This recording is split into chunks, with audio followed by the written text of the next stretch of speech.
Hey you guys, this is Jay Calderon with 12rounder.com. I'm here with the aftermath for Sergey Kovalev's victory, second round knockout over previously unbeaten Blake Caparello.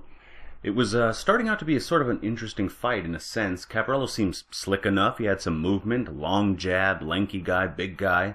And there was that sort of feet tripping incident where he got the sort of flash knockdown, but Kovalev didn't seem to be in any real trouble, although there was always that thought that maybe with the Bernard Hopkins fight in November, on the back of his mind, he might be able to get something done, Caparello that is, if Kovalev was sleeping.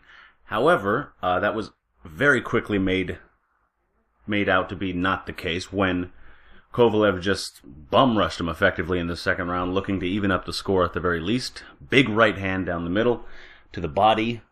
Put him down for the first time, and that was pretty much the end of the fight. Obviously, it's pretty easy to determine what's going to happen next for Kovalev. He has the fight that's allegedly happening in Atlantic City in November against Bernard Hopkins in a unification at 175 pounds, which should be a pretty interesting fight, obviously. And with the win, I mean, he has a plethora of options, depending on how he wins, especially if he wins. With the loss, he loses to Hopkins, and there have been many a great puncher that has that to say for themselves as well. So it's a pretty big deal to be fighting Hopkins, especially when you're known as that puncher. Kelly Pavlik, Taurus Cloud to an extent, Felix Trinidad, all punchers that fell to Bernard Hopkins, actually their first losses, and it was detrimental to the end of the rest of their careers.